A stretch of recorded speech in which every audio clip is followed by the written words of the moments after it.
Hello, everyone. Welcome to another episode of The Thoughtful Bro. I am so pleased and tickled and delighted to have Peng Shepherd with us today. I loved this amazing book, The Cartographers, and you're about to hear all about it and how it was made and how it was planned and how it came to be in my hands, in your hands in the next 45 minutes. It's going to be a wonderful interview. A few words before we get started. We are, of course, live streaming on A Mighty Blaze on Facebook, Twitter, and YouTube. Welcome to everybody on whatever platform you have chosen. The Thoughtful Bro is here on Tuesdays at 2 to talk about what makes great books tick and what makes great authors tick. And A Mighty Blaze, if you don't know, is an all-volunteer initiative to help writers reach readers during COVID and beyond. And at A Mighty Blaze, we are never asking for your money. If you want to support A Mighty Blaze, you can just subscribe to us, or you can like us, or you can follow us on YouTube, Twitter, Instagram, and Facebook. Or you can find out more about A Mighty Blaze on our website, amightyblaze.com, where you can subscribe to our newsletter. Through that newsletter, you'll get a schedule every week of what's coming up on A Mighty Blaze. The Thoughtful Bro isn't the only show, even though it might be your favorite show. It's not the only one. So we have fresh authors coming up every week. Usually it's people who put out a book that week or even that day. So you always are sort of on the front end of hearing what's going on in publishing. As I said, on A Mighty Blaze, everything is totally free. But if you are in the mood to spend some money, please spend it on fun, fresh, fantastical, literary, page-turning works like The Cartographers by Peng Shepherd. Buy one for yourself, buy some for your friends. It is a fun book. It is like truly, and I truly mean this, a page turner that I didn't want to stop reading. I missed last night. I was supposed to drive somebody to soccer practice. I had my wife pinch hit for me because I just wanted to finish this book. It was that fun and good. And I was saying to Peng before we got into this interview that I just don't think books are often as fun as they could be. And this book was just so much fun, as well as all the other things. So we're going to get into all that in a minute. A few teasers for what's coming up next on The Thoughtful Bro. We have an awesome month coming up. Emily St. John Mandel, who's the author of Station 11, she'll be on April 5th. Pulitzer Prize winner and author of A Visit from the Goon Squad, Jennifer Egan. She'll be on to talk about her new book, The Candy House, on April 7th. And next week, I have best-selling comic book author Ryan North on to talk about his new book called How to Take Over the World: Practical Schemes and Scientific Solutions for the Aspiring Supervillain. So that should be a lot of fun. But now, on to this week. So Peng Shepherd was born and raised in Phoenix, Arizona, where she rode horses and trained in classical ballet. And she has lived in Beijing, Kuala Lumpur, London, Los Angeles, Washington, D.C., and New York, and she's about to move to Mexico City. Her first novel, The Book of M, which I also loved and read right when it came out, it won the 2019 Newcomb Institute for Literary Arts Award for Debut Speculative Fiction. It was chosen as a Best Book of the Year by Amazon, Elle, Refinery 29, and The Verge, and it was optioned for television by 20th Century Studios. Her second novel, The Cartographers, which was just out last week, has been made a pick of the month by Good Morning America, Real Simple, Bustle, The Millions, and Goodreads. And a Best Book of the Month by Amazon, Apple, and BuzzFeed. She's a graduate of the NYU MFA program and the recipient of a 2020 fellowship for the National Endowments for the Arts. Publishers Weekly called The Cartographers, quote, a convincing blend of magic from old maps and the modern online world, which both delights and thrills. And Real Simple said, it's a wildly entertaining, imaginative ride with a cinematic plot that just keeps the pages turning. Peng, the book is awesome. Welcome to the show. Thank you. Thanks for having me. This is so great. And I'm so glad to get you so early. I mean, I know it was out last week, but I know you're probably busy on your book tour and everything. So thanks for making time. Yeah, I'm excited to be here. All right. So I'm going to start with judging this book by its cover, which a lot of people are doing. Please do. Yeah, I was going through the Goodreads reviews this morning. And every other Goodreads review is like, I love this cover. I started reading because of this cover.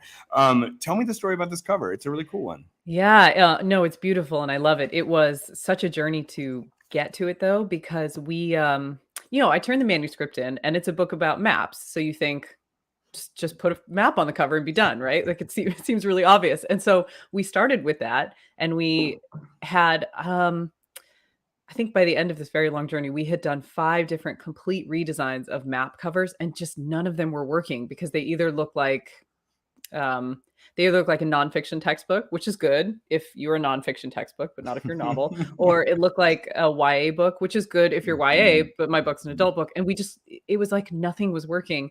And it wasn't until we got away from having a map and we let go of that idea. And then we thought, well, wouldn't it, because a lot of the book is set in the New York Public Library. And so we thought, what about like dark, jumbled, mysterious bookshelves, you know? And that's when we came up with this cover and everybody saw it. They were like, this is the one. It is the one. Yeah. It is the one. Yeah. And I love like this Brad Thor quote. It's just like sort of like tucked in here. You don't even see it at first. It's awesome. All right.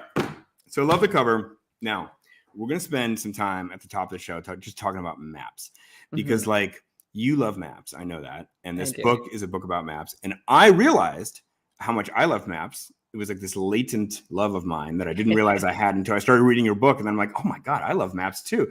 And maps are sort of going the way of the dodo because of like Waze. And like, I mean, I don't even know if I even own a map. But I remember those days of kind of needing maps and looking at maps. But here's what I want to ask you.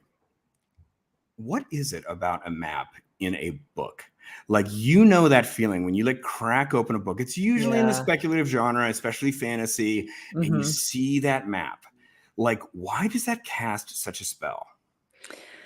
It really does, doesn't it? I mean, it's just, I think it's like, because usually it's the first thing you see. So you probably know a little bit of what the story's about because you've read the back of the book or one of your friends has been like, you have to read this. And so you kind of know what it's about. But before you even get to the story, you open up the book and there's this map. And it's kind of like an invitation or like a preview to all the places you're going to go and all the cool things you're going to see. And so all you've got are just the names of the cities or the names of the roads, and you can see the geography, but you don't know what's going to happen. You just know it's going to be really good. And so, and I think that's because that is how real maps work too. You know, you open up a map when you don't know where you're going. And so it is like an invitation or like a guide, and it just makes you feel, you know, because you're opening this map because you're going on a trip. So it's exciting and so I think they work the same way in books too. Totally. And your book has like multiple maps. There's many maps in this thing. And the maps are, I won't give anything away, but like they appear to be one thing, but there's certainly more to them than what you see. But you know, didn't your editor give you some pushback at one point? You had like map overload in your manuscript. I did. There were just way too many. And she said, you know, I love you, but we can't have this many. We got to cut it down we got to narrow them. But also the book was like 800 pages at that point. And she was definitely right. It was way too long. All right. So just moving beyond maps as they appear in the novels that we love, you know, just I might have deduced that there was an entire map subculture in this world and like academia, like, you know, academic experts devoted to maps and a map trading world and antique maps and all that stuff. But I just never thought about it. But once I started thinking about it, I was like, this is really interesting. So I just have like a few questions about the map world. Okay. So first of all, like, is there like a Mona Lisa of maps, like, or like a Michelangelo of map makers? Like, are there like certain maps out there which is like, if you're serious about maps, you sort of like have to make this pilgrimage to see this one famous map or something? Like, tell me about like, what are some of the famous maps of the world?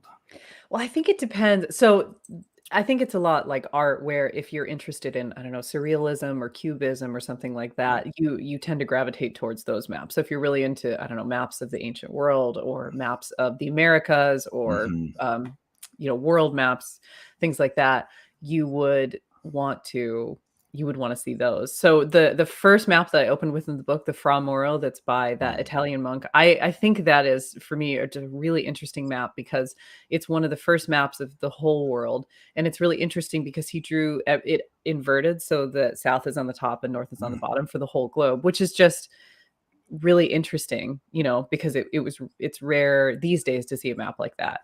And I really like the way that he built the map because he was a monk, so he didn't travel. He lived in a monastery in Italy. And the way that he designed that map was he would ask every merchant or every traveler that came through the city what they had seen or where they had been. And he tried to triangulate everything based on their stories. So it's sort of like the map is a story more than just research or, comparing other maps. He was doing it through stories. And I just think that's so, it's just so fascinating. It's so fascinating. I mean, Yeah. I have no idea how someone in the 1400s I would know, have right? made a map, you Yeah. know, Yeah. other than Without, like listening to people, I guess, or like talking to sailors but or even something. then, like the scale or the locations of things, and Mhm. it's, but one thing that is very interesting about maps that I don't know, if you think about it, you might come across this idea, but they're really different from art because with art, usually only one is made of that thing, one Mhm. painting. There's one Mona Lisa, he painted one, or there's one, sculpture that Michelangelo made. But the point of a map is to be used, and so if a cartographer made a good map, they would make more than one because they kept one, they gave one to their patron, they gave a couple to, so they are, even for the most rare of maps, there's usually at least a handful of them. And so that's also what makes them a lot easier to forge, because if there's Mm. only one painting, any other one that turns up anywhere else is obviously fake. But if there are 3 copies of a very rare map, who's to say that this 4th one might not also actually be, it could be real or it could be a fake. And so it is actually a lot easier to forge maps than paintings. Well, Pung, that is an Yeah. interesting lead in. That's an interesting lead in to my next question, Oh, is it? which is about how to tell if a Mm, map has been forged or not. And it's like as I was reading the Goodreads reviews of this and like some other reviews of it as well, I felt a little bit like, oh, I'm the last one to know about these phantom settlements and paper towns, but okay. But anyway, it was news to me that this is how forgeries were combated in the map making world. mhm. So I have another question. I have further questions about these phantom settlements because they're central to the plot of the book. But Uh-huh. just to begin, I mean, I just cannot resist, even though you've probably told the story before. Tell us what a phantom settlement is, and then that famous story maybe about the phantom settlement that became real. Yeah, totally. So phantom settlements, really, really fascinating concept.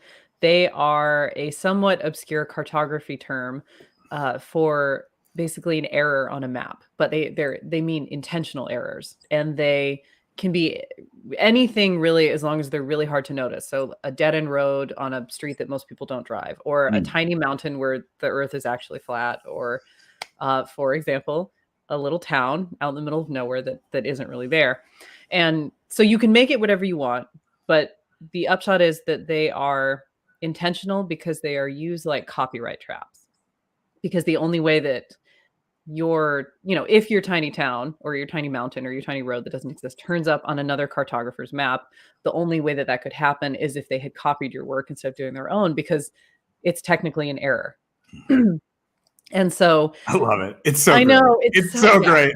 Yeah, it's so clever, and it just, yeah, it's such a clever way to use the form. But one of the most famous phantom settlements, that some people know about, these 2 map makers in the early 1900s, they decided to make one of these intentional errors on their maps, and, because they were concerned that other companies were copying their work. And so they made up and they hid this tiny town in the middle of nowhere in rural upstate New York after they'd surveyed that area. They knew that nothing was there. It was just countryside. And so they put this tiny town there on their most recent map, and they named it using a combination of their initials. So it was kind of like this little secret signature. And they put their edition out, and that was that. And then a couple months or a year later, Rand McNally, who is this, huge map corporation, they put out their edition of the same geographical area.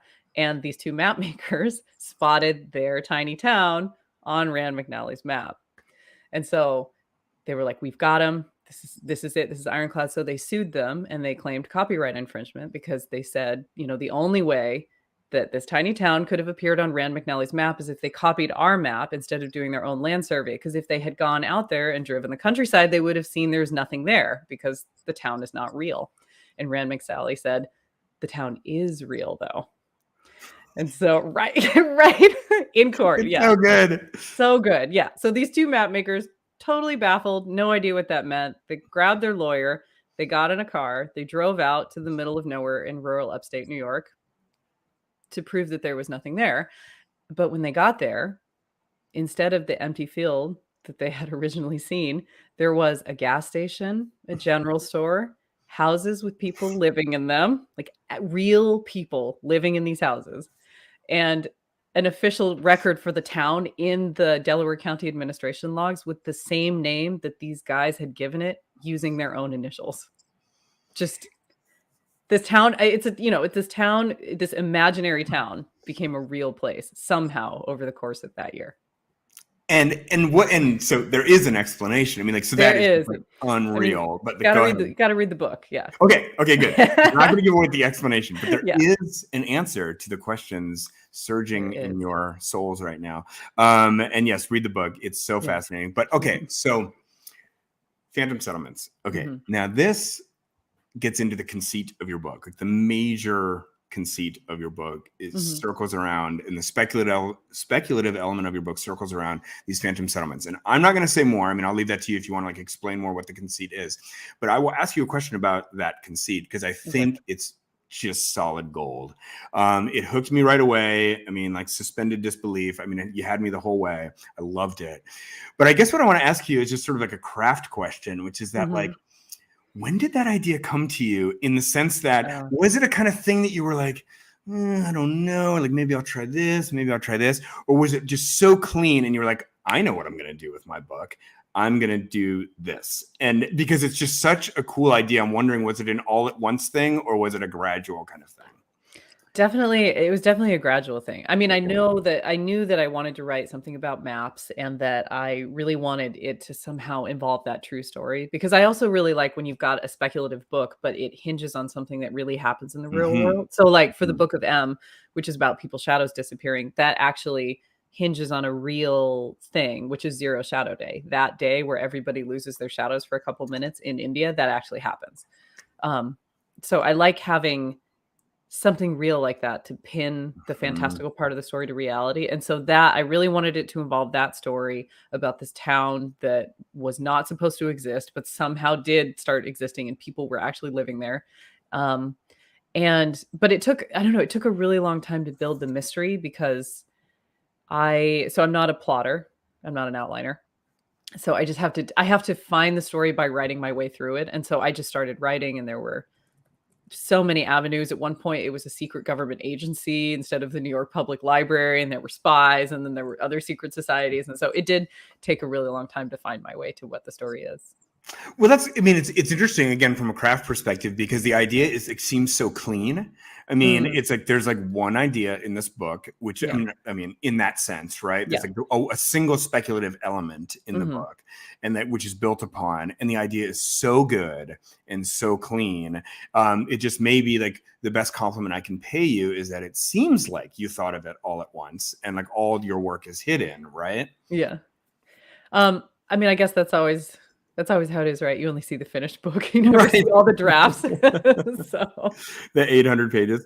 All right. So another question, and we are going to move on from maps after this, but just a final question about maps is like, I couldn't help thinking as I was reading this book about the similarities between map making, cartography, and bookmaking. And and I was just wondering if this like occurred to you as a metaphor, just that, you know, the way a writer has to kind of take all these different narrative threads, make them all fit together. This thing's got to circle back over here. This thing's got to go up there. I mean, a lot of people visually create such, you know, quote unquote maps to help them outline. You know, it just seemed that, you know, trying to build something, a representation, it's a representational art, you know, I mean, you are representing something that is out there in this map form. You know, to the extent sort of a normal map would be nonfiction, then your map is actually, you know, people are creating speculative maps that are like mostly real, but there's a speculative element to the map. It just seemed like there were a lot of parallels there. And I'm wondering if that kind of crossed your mind as well. It really did. And also, I mean, even if you think about a nonfiction map, which, you know, the point of them is to just be as accurate and detailed as possible, maps really I do see a lot of similarities, because even the most realistic map, it is still a story because somebody had to make it. And that person has, you know, biases or things that they're trying to convey through that map, things they're trying to say. And so it really did feel like, as I was doing research and looking at all these different maps that I may or may not include, depending on, you know, if they fit the story, it was like reading a story for each of those maps. Right, You know, right. it felt like reading, kind of a different kind of book in a way. Yeah. Well, all right. So another thing that I want to get to is about the genre of this work, and Mhm. it's kind of your work generally, but just specifically like this book, because this book was just a boatload of fun, as I said at the top. It really was. I mean, it opens. So just give me a second to set up this question because I'll Yeah. get there. But like, I'm good. I'm ready. all right. So, um, so this book is a lot of fun. Now, you are often pitched as a literary writer, like literary, Mhm. literary genre crossover, right? And I think Yeah. that's an accurate description, right?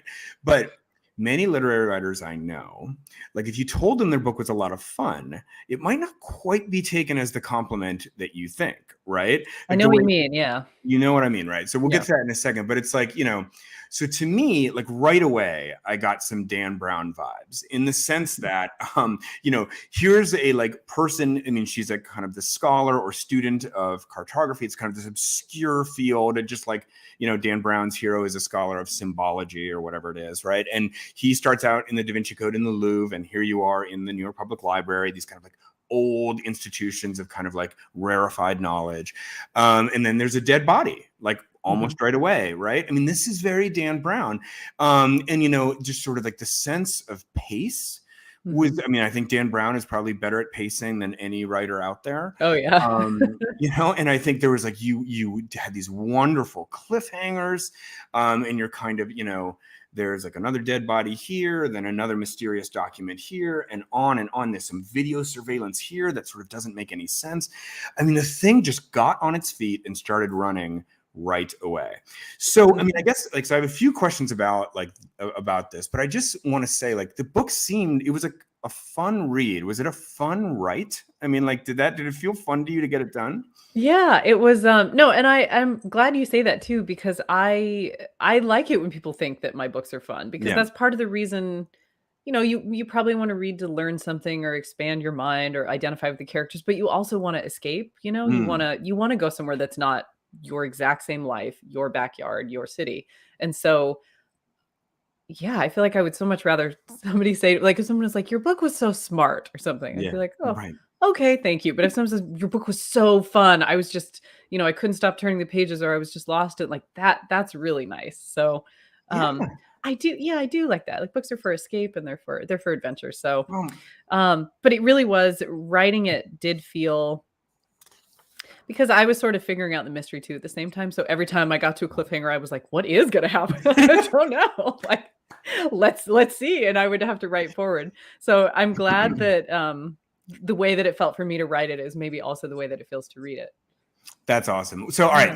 So I have another kind of crafty process question for that. So Mhm. you say you're a pantser. Yeah. For those who don't know the term, writing by the seat of your pants versus a plotter, someone who plots out meticulously. And so I would never have guessed that reading this book. And I'll tell you, I mean, like, so the Dan Brown comp occurred to me. Now there's other comps too. I mean, there's a lot of Jeff Vandermeer, I feel in Mm. here. Excuse me, with the speculative element. And I saw Dan Brown's masterclass. I don't know, like Oh. I've seen a lot of writer masterclasses, and Uh-huh. some of them are like less, compelling than others. A lot of people phone it in, but Yeah. Dan Brown, which I just have to believe is kind of how he tackles like even making a smoothie for breakfast in the morning. It is like he came after that masterclass. It was the best Yeah. masterclass I've ever seen Oh, of that's any awesome. kind. Yeah, Yeah. and he so clearly wanted to convey what he knew about writing to you in an ordered way, a way that would be useful to the Mhm. viewer. I mean, he was really trying to teach you, and you could just tell he came after that masterclass the way he talks about his books, which is like they're rigorously structured. I mean, structured. He does this thing like he'll like see how he's supposed to like write for like 50 minutes, then like do push-ups for 6 minutes, then Oh rest my for god. 4 minutes, then start writing again at minute 61. I mean, his life is so scheduled. Wow. But his books are so tight and Mhm. ordered, especially the Da Vinci Code. Yeah, they are. And anyway, and so here I'm getting these like Dan Brown vibes from you, but it's like lo and behold, behind the scenes, you're just like let's see where we go next. Yeah. Well, no, I would say that my writing routine is pretty regimented. Not quite as Yeah. regimented as Dan Brown's, but my routine is pretty regimented. I think because my process is so nuts, and so you need order somewhere. If you have Right. chaos on one side, you need order on the other. So, Yeah. maybe there's something to that because I have a lot of outliner friends who they Right. outline their books, but then they can write in 15-minute. My kid's at the pool for 15 minutes, so I'm writing, or I just drove her to gymnastics, and so I'm gonna. Whereas I need like hours to focus and immerse and get into it. I see. So it's got to be one or the other. Got to be I very mean, ordered in your time or very ordered in yeah, your process. I maybe. think Dan is both, but Dan is both. Yeah. Well, I guess that's what we're all striving for. All right. So another question about genre. Mhm. So this is so I found out a lot. Reading this book and reading about this book. And one of them was about phantom settlements and paper towns. We already talked about that. Yeah. But the other was about a genre that I had not heard of called dark academia. And okay, so have you heard of this genre, by the way? Yeah, I have. Yeah. Okay. So I just wondered, like, for those who might, like me, have never heard of this till 24 hours ago, this is from a Tor.com review of Peng's book, Their Cartographers. The cartographers teams with delicious dark academia standbys, overly romantic sentiment toward one of the world's most famous libraries, fierce battles over weird and ridiculously arcane academic knowledge, obsessive and compulsive too smart main characters who are outcasts, and a discovery that the world of our intrepid, nerdy, haunted hero is not quite what she thought. So that was a very positive review, a little bit cheekily written in that part. But anyway, The Secret History by Donna Tartt is sort of, I guess, one of the top entries. Oh, it's incredible. Yeah. Yeah. But just tell me about this dark academia. And is that, you knew about this? Was this news to you, or? It was, I'm so thrilled that I get to be included in this genre because I love reading it. And I actually didn't know that the Cartographers was going to end up having dark academia vibes until really, really late in the process, because the whole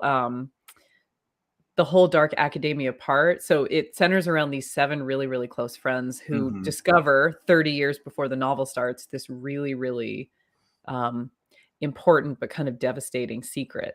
And they spend the summer trying to control it and keep it hidden, and it ends up tearing the group apart. And that's what sets in motion all of the stuff that happens in the novel itself. And so, but that was like the last thing to come to me. That's the center of the mystery, kind of, but it was the last thing to come to me. And once I realized that it was set in that kind of way, where it's a group of young scholars who discover a scholarly secret, and then in their attempts to control this knowledge, everything spirals out of control and they lose each other. That's when I realized, like, oh wait, maybe I guess I'm right. This is my like mini love letter to dark academia. This is where we're going, because it was so exciting, and I couldn't stop writing that whole subplot. Yeah. Oh, it's so great. Yeah. And I don't want to, one thing that definitely makes this different than, say, like Dan Brown or Indiana Jones is that there is this kind of family drama at the heart of it. And there's there's a friend group aspect, and there also is kind of a family drama and family secrets aspect to it, which I thought was also terrific. Okay. All right. So moving on, I want to talk a little bit about, before we get to some questions from the audience, I want to talk a little bit about your career.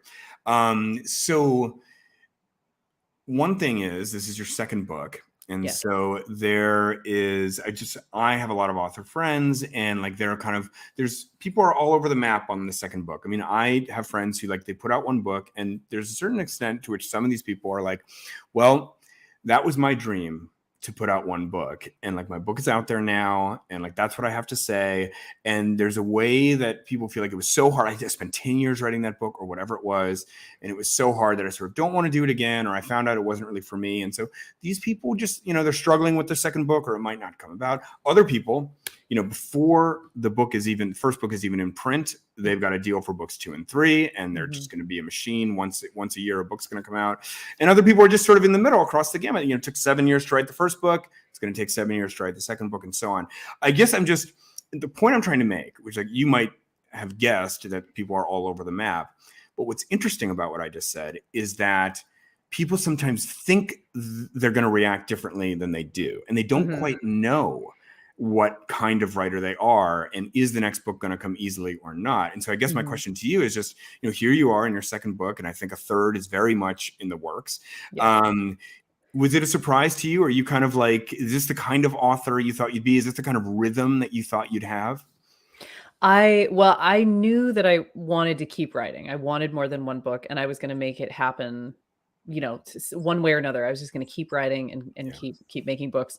But I did not know also that this book, The Cartographers, was going to be as hard as it was. It was really, really difficult. Yeah, I mean, they say the second books are they're their own beast. And I thought I was prepared because I had so many writers tell me, second book. And I was like, okay, I get it. It's going to be hard. Nope. Still didn't get it. It was really, really hard.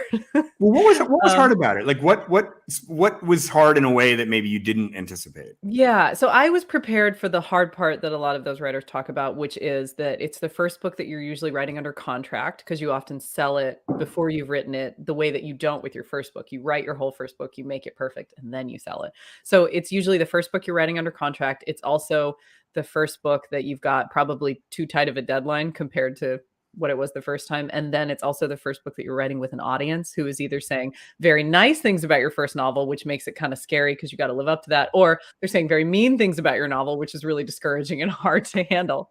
So I was really prepared for that aspect of it. But I think what made it hard for me, in addition to that, was that this is the first mystery that I've written, because it's it's a proper amateur detective goes on her way to, figure out what is the secret on this map, who's after it, how deadly are they? And it turns out that writing mysteries are very hard. Especially for a pantser, I would imagine. Yes. So I think it was just a combination of stuff of, knowing that I had this book due soon and wanting to make the mystery as compelling as possible, but trying to learn how to write a mystery at the same time that you are writing one is very stressful.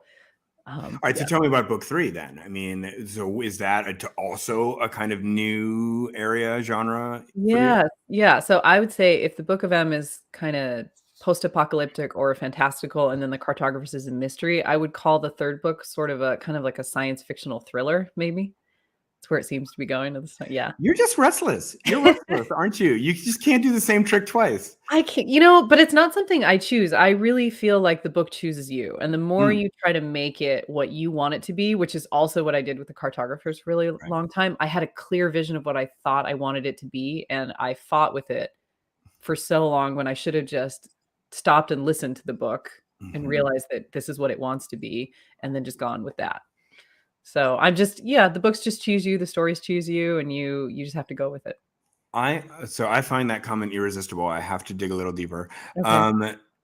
What is this feeling like when a lot of people who are writers, aspiring writers, published writers, watch this show. Talk to me about this feeling of like you go down the wrong path and you're kind of doing what the book is not, or it does not want to be, and then you find your way back. Just how do you describe, like, for other people who might be struggling in their book, how might they identify this is not what the book wants to be? Well, for me, a lot of times it's when I'm just writing pages and pages and pages in one direction, and I can tell it just feels like you're writing up against a brick wall. You're just, and it somehow, even when you don't know, you still know that what you're writing is not true, and you can just feel that you are forcing everything rather than everything is flowing out of you. And sometimes that's okay, especially in the early drafts for me, because I'm a pantser. You really do just have to make a mess and kind of explore. So sometimes you are writing stuff that doesn't feel very good, but it's okay because you really are just exploring. But there comes a point when the story starts to pull together a little bit, and you do know what it's about a little. And then if you feel like you're just pushing against something that's not going to move, and just your characters don't want to do what you want them to do, or the plot just doesn't want to go that way. It's hard to sometimes tell the difference between just insecurity saying like, you're not good enough, or this story's not good, or the real inner creative saying this isn't the right direction, so you have to be careful, and you can't let the inner insecurity take over. But if if there is something saying like this book, you want to write this book, but this is not the way, change course. Totally. Yeah. Oh, that's great. All right. One other question about your career. I know that I just heard you talk about your career here and there. And I know that sort of before you published Book of M, you were sort of in a fledgling or somewhat modestly developed stage of your career, kind of heading down a path, right? Yeah. And then you decided to kind of jump ship and go into writing books. And I think that this is sort of a situation that a lot of writers find themselves in. And I was like, just yesterday, randomly, I was like listening to this J.K. Rowling commencement address, and she was talking about the utility of failure. And she said something along the lines of, failure to me was such a blessing because it allowed me to stop pretending that I was anything other than what I truly was, which was I like that. which was a storyteller, right? And so it's sort of like, thank God I failed, because then I could just start living genuinely. Now, I'm not saying that that is exactly what happened to you, but I just think like, I've heard you talk about kind of that pivot in your life, and I just kind of want to hear you know, how you feel about that looking back, and like, you know, when other people come to you and say, you know, Peng, I think I could write a book. I want to chase that dream. I mean, as somebody who's done that pivot, what do you think about that? Well, I think so. It would be easy for me to just say, oh, I wish that I could have started writing earlier. And, you know, part of me does wish that I could have started writing earlier. But I also think it was really important because at the time that I jumped into corporate America, I probably wasn't mature enough to write a whole book. You know, they're very long beasts and they take a lot of discipline and a lot of effort. And I don't think I was old enough to know how to do that, to handle such a large project. So it was good for me to grow up a little and to have that kind of a job and, you know, be out there in the world. So I never think any experience is wasted. You know, no matter what you're doing, whether you're writing or not, you still are learning and experiencing the world. And so that's the first thing I would say, is that no experience is wasted. And then the second thing I would say, if somebody, you know, asked me if they had this book idea and they really want to go for it, I mean, why not go for it? You know, and you don't have to do something as drastic as quit your whole career and then, I don't know, move to the middle of Iceland and have a sheep farm where you can work undisturbed. You can write it, you know, before your job, after your job, only on weekends, on your lunch break, because even after, so one thing I discovered when I became a full-time writer was I thought, okay, so now I'll just write all day. That's all I'm going to do, right? That's not all you do. No, you do. Even if you are a full-time writer, you still have to do so many other things, both for your book and for your life, or, you know, sometimes for like you end up writing other articles for magazines, or you edit manuscripts, or you do sensitivity reads, or, you know, you're writing blurbs. So you never are just writing full-time anyway. Right. So there's nothing magical about it. It's all just about the work. You know, you just got to sit and you got to write. 100%. And just one other comment that I have heard you say before is that I think the way you described it, if I'm paraphrasing correctly, is that you in your career were almost afraid that you would become too successful in your career, and like you would get promoted and then it would become, I mean, there's a phrase for that, the golden handcuffs. Maybe that's not quite applicable here, but it's a version of that where it's like, well, you begin to get stature, people respect you, you've got people reporting to you, you've got an expense account, you've got insurance. It's like, it just becomes, you know, I think most of all, just people respecting you and kind of like having some stature within a career, and like that becoming harder and harder to leave. Is that fair to say that like that was sort of an anxiety of yours, that you sort of didn't want to go too far down and become overcommitted? Yeah, and it wasn't so much about stature as just kind of about identity, because the longer you do anything, it becomes a bigger and bigger part of your identity. Right. And it was also a really, really intense job with very, very long hours and a lot of travel. And so that particular career wasn't one that you could juggle really well with writing, at least not for me, because the way that I write, I need a lot of time to immerse in what I'm doing. And so it was mostly that I didn't think I could do both at the same time, because of the particular nature of that career. And also because the longer you do stay in something, it becomes more and more of you, to the point that I might not have any room to be a writer anymore. Yeah. That's really powerful. I think it's really powerful, and I think it's something that a lot of people think about. And it's just so well said. All right, one more question from me, and then we'll go to some audience questions. But this is going back to the construction of the book. I meant to bring this up earlier, but one device that I really liked, and I don't feel like you see that much of, or I mean, maybe I'm just reading the wrong books, but it's this way. So what happens is the main character, her name is Nell. And I think it's third person limited, right? Is how so you're in this third person limited following Nell and Nell's thoughts and everything. And then every once in a while, Nell will, find somebody who's critical to solving a piece of this puzzle. And then that person begins to narrate a first person section, but it's not like a breakaway to a, different narrator. It's actually this person talking to Nell. I mean, it's not written in a way like in quotes, and it doesn't pretend to be kind of like, how would this really sound in dialogue? It is a kind of written in the same tone and with the same kind of literary quality as the other sections, but it is actually somebody telling a story to Nell. And I love that device. The one other place I know that does that a lot is going way back, but this is Candide by Voltaire. And I love in Candide by Voltaire, he does that a lot. Like, he'll come across somebody from his past, and that person will be like, well, here's what happened to me in the last 10 years. And then they tell Candide a story. But anyway, I'm sure there's lots of other examples, but I just want to point out how much I like that device. And do you feel like that's a rare device, or how did you decide to use it? Yeah, that's well, I'm glad it works well. It was some of the most fun stuff for me to write. And I guess it is kind of rare. Yes. And I don't really I had started those sections out just regular in third person. And the thing that was so nice about writing those is the whole point of Nell finding all of each of those 7 friends is that she gets to find out what happened that fateful summer 30 years ago. And so it just felt so much more kind of like intimate and intense to move it into first person and have them in their own voices tell Nell what happened to this group of what they thought was going to be inseparable friends forever, and then it turns out not to be that way. But it was so much more powerful hearing it from the characters themselves rather than just having it narrated in third person. Yeah. Oh, I loved it. It was so successful a Awesome. device.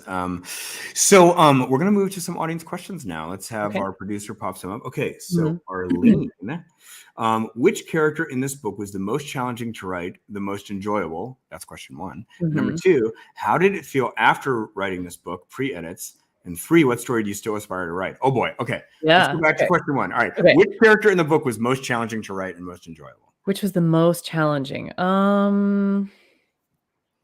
Probably Felix, I think, who is Nell's love interest. He used to also work with Nell at the New York Public Library before she was cast out and her professional reputation was ruined. And so they break up, and then, of course, 7 years later, they meet again in the book. He was difficult because he works for this giant tech company now that is developing this new kind of map that the world has never seen before. And so that was hard because I wanted to make it feel science fictional, but still like believable, So I was basically inventing a map that I didn't know how realistic it was, but I wanted it to feel like it was, believable. Okay, great. Yeah. All right, let's dig into the second part of that question. How did it feel after writing this book, pre-edits? Well, after writing the book pre-edits, it was that 800-page monster. And so I remember feeling really nervous because I could tell that the heart of it was in there somewhere, but it was really hard to see. And I had the insecurity, like, am I going to be able to find it? Am I going to be able to draw it out? So I was pretty nervous, actually. How did your agent and editor respond to it? The 800-page version? They so that was actually the first time I ever heard anyone compare it to Dan Brown, because I didn't know. I mean, I love the comparison. That's amazing. Who wouldn't want to be compared to Dan Brown?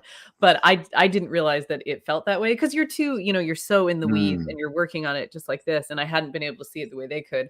And they both said it just feels like a Dan Brown or something. So, and I think that helped. That helped me figure out, like, okay, what this is kind of a I saw another review call it a scavenger hunt for grownups, and that's sort of how and so that helped me refine that feeling, because then I kind of knew what the book felt like to readers and where it could be going, and I was able to cut it down from there. I loved that review, the scavenger hunt review. Yeah, it We was, actually, yeah. we do like on holidays, we do scavenger hunts in my house. that's And like fun. basically what we do is like we'll draw a few maps of the house. And it's like, so you get the first clue and there's like a map of like one floor of the Oh, house. this is so fun. Yeah, and then it's like you have to like find out what room of the house is that, and then you go under there, and then usually we alternate, and the next one will be like a rhyming riddle, like if you like this clue, here's something else to do, and and then like the next one will be a map, and there's just but like that kind of structure, and just this whole idea of like this buried treasure scavenger hunt thing is just so compelling for me as a reader anyway. Yeah, it was fun to write too. It's fun to write too. All right. And then I think there was just one more piece of that question, then we'll do another question. What do you still aspire to write? Ooh, it might be my third book, which I can't really talk about yet, but it's I would really like to, okay, well I can say two. I would really like to write a science fiction kind of thriller, which is what I'm hopefully doing right now, but I think it would also be really fun to write an epic fantasy. I really want to write a series. I just think it'd be so fun to stay with the same characters. Why? What's so good about a series? Well, it's just by the end of a book, you love your characters so much and you know them so well, and sometimes it's really hard to leave that world and those people to start like a whole new standalone. And I just always, it just seems so neat to be able to stay with them for more than one book. Yeah. By the way, what did you think of this whole Brandon Sanderson thing and him raising like $15 million on? Did you hear the story? Oh, yeah. It was for a book that he wants to self-publish or something, right? That's right. I mean, he just sort of like didn't want to go traditional publishing. And so he's like, I want to publish my own books and like, will my fans give me money? Yeah. And he's basically running his own private publishing company now. Yeah. But I don't know. I mean, it was sort of a big story a few weeks ago. I didn't know if you had any thoughts. I think it's really interesting that, and I mean, it's Brandon Sanderson. So of course he was going to make enough money. Like, I don't think any of us thought he was not going to have enough fans to fund this book, but it is really interesting to see. I'm excited to see what he does with it because self-publishing is a whole nother thing and it's a lot of work and he's going to do a great job at it, but it's it'll be interesting to see the way that it interacts with traditional publishing. All right, awesome. Let's get like one more from the audience. Okay, audience Q, who would you cast in the movie series version of the Cartographers? Also movie or series? I think if it was going to be, so I could see it as a movie, or if it was going to be a series, just like a mini series, like single, 8 episodes or something like that. Right. Who would I cast in? Oh, I always forget this guy's name. Zoe's Extraordinary Playlist. There's a guy. What's his name? I'm like the worst at this game. I know. Remembering actors' names. Maybe somebody watching will know, but it's the guy in Zoe's Extraordinary Playlist that plays one of her love interests. He works at the same tech company as her, and I think he becomes like their PR person or their spokesperson. What is his name? It might be like Clarence. I don't know. But anyway, every time I started to see him and I was like, that's Felix. That's Felix. Okay, got it. And then Kelly Braverman, she had a question. When I finish the book, I want to know more about what happens with Nell in the movie. Who would you want to play Nell? Who would I have play Nell? I remember in really early versions. So I think now Natalie Portman is a little bit too old because I see Nell as like young 30s, still kind of innocent, even though she's really brilliant. She's a little bit innocent, a little bit sheltered, but somebody kind of like Natalie Portman, maybe. Oh, for sure. Sure. That's great. And then, just to finish up Kelly's questions, he said, I wanted to know more about what happens to Nell. I mean, like, is there more? Did you sort of write through the finish? Do you know? Could Nell come back? Is there a Cartographers 2 coming someday? Well, so I don't think there's going to be a Cartographers 2 book, but we are in talks with some studios about TV or film, and they have asked me because I did have 800 pages of this book at one point. And so they've asked me for the other material because they want to know, if they were going to go past one season, do I have other stuff? So it's possible that some of the stuff that didn't make it into the book will make it into maybe a TV series. How did that feel? Yeah. I can imagine being slightly queasy about turning over like 400 pages that didn't make it past the first. I mean, no, I'm not turning it over, and I'm not just handing them manuscript pages. I'm just giving them a lot of my research and some summaries. Okay. Yeah, I know. I'm not going to give them no. Nobody will see that except my editor who saw it. Oh my gosh. All right. Well, look, this has been awesome. I have one more question for you. It's a question that I love to ask writers, especially of fiction, which is that, so just imagine, if you will, the perfect reader for this book. This person is just, whoever this may be, they are just picking up everything you're putting down, and they love the genre, they love the tone, they love the story, everything. Now imagine this ideal reader has just finished the Cartographers and sitting there in their lap, and they look out the window. Describe for me the feeling in a word or a phrase. What is the feeling that this reader has that they're left with? I hope that it is maybe, I think, wonder. Because that's what I feel when I open up a map. It's just this sense of, like, wonder or possibility, you know, because the map is just inviting you to look closer at it, and maybe you'll see something a place you've never been before, or maybe you'll see a secret on it if you just look close enough. And I love that feeling about maps so much. So I hope that that's what readers will feel when they finish the book, that it just makes them want to go find another map and open it up and look at it. I love that. And I'll also just say that, like, to go back to where we started this conversation, when I asked you about what feeling you get, you know, why do maps work so well at the beginning of books? And I think wonder is a great word for it. I mean, it's the beginning of wonder when you see that map of this new world. I love that word. It's a perfect word for this book. Awesome. All right, folks. So that wraps it up. The Cartographers is the book that you need to pop into your browser right now and click buy on. We have put links in the chat so you can buy this book. Please support your indie bookstores. Buy it from bookshop.org or wherever you buy your books locally. The Cartographers is a fun, great read. I hope you've enjoyed this interview. Peng, thank you so much for coming on. Thank you. All right, great. Folks,